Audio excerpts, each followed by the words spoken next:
Çaldırıyor mu? Evet, yavaş yavaş, daha yavaş aldım. Tamam. Ondan sonra sat harfi Sat harfi tabii buradan al. Buradan alıyoruz değil mi hocam? Evet.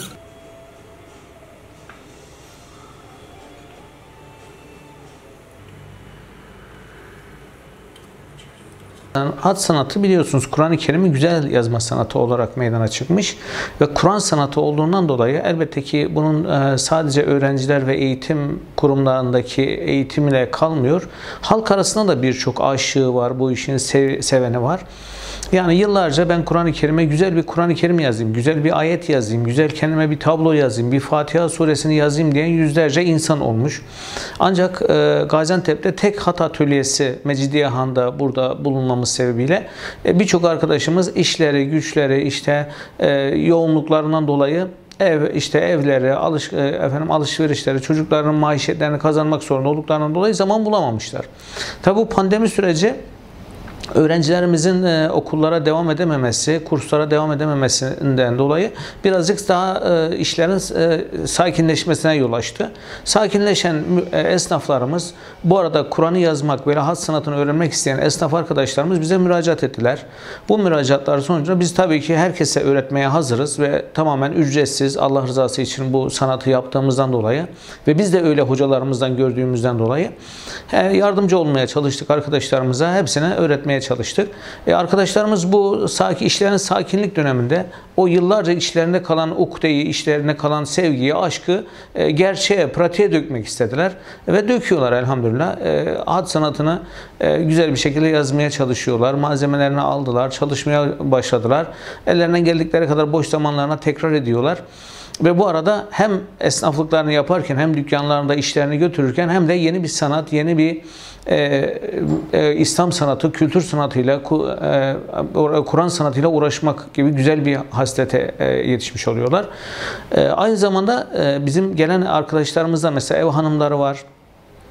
İşte evde kalmış, işte yıllarca ev işleriyle uğraşmış, yani sıkılmış, boğulmuş bayan arkadaşlarımız var. Mesela bunlardan işittiğimiz şeylerle, tespitlerle hat sanatı aynı zamanda psikolojik bir terapi şekline dönüşüyor. Yani insanı çok rahatlatan, insana huzur veren, aynı zamanda Kur'an harfleri olduğu için insanın böyle psikolojisini düzelten, rahatlatan bir özelliğe sahip. Hatta Hz. Ali Efendimiz ilk hattatımız olduğu için Hz. Ali Efendimizin meşhur bir sözü vardır. Hatta cennet tadı var diyor Hz. Ali Efendimiz. Yani hat yazarken o dünyevi meşgaleleri, sıkıntıları, problemleri, psikolojik sıkıntılarınızı atıyorsunuz. Adeta böyle dünyayı unutuyorsunuz. Sadece Kur'an ve cennet tadı alacak şekilde böyle bir manevi, bir hoş ortama giriyorsunuz. Esnaf arkadaşlarımız da, ev hanımları da bu şekilde çok güzel tespitlerde bulunuyorlar. Biz de memnunuz arkadaşlarımızın devam etmesine, çalışmasından.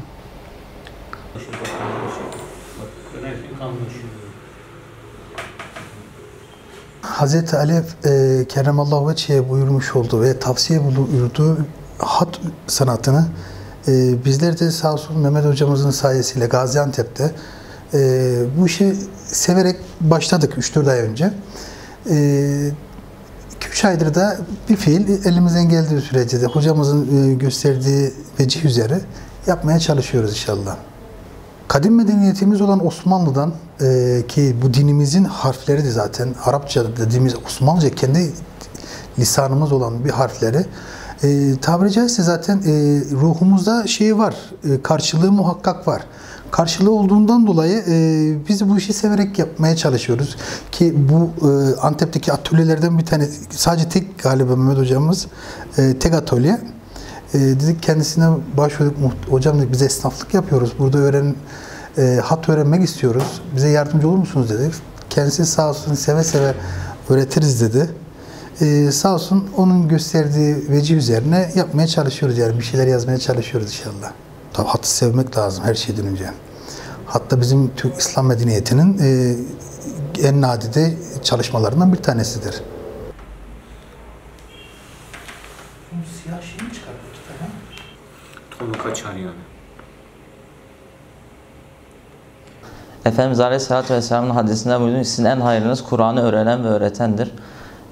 Ben de Kur'an-ı Kerim'e olan yoğun ilgimden dolayı yakın çevrede esnaf olduğum için Mehmet hocamızla tanıştık. Sağ olsun kendisi bize Efendimiz Aleyhisselatü Vesselam'ın Hazreti Ali'ye tavsiye ettiği hat kelamını, hat sanatını burada bize öğretiyor.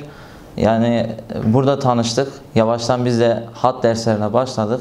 İnşallah Gaziantep'imiz gibi güzel bir şehirde de tek hattatımız saygıdeğer Mehmet hocamızdır. Kendisine de bunları bize öğrettiği için çok teşekkür ederiz. Hat sanatı Kur'an-ı Kerim'imizin kelamından geliyor. Biz de bu işi severek yapıyoruz. Zaten sevgi olmadan hiçbir şey olmaz. Hat sanatı da bu şekilde tamamen kendimizi sevgiyle veriyoruz ki o kalbimize nakşedilsin diye.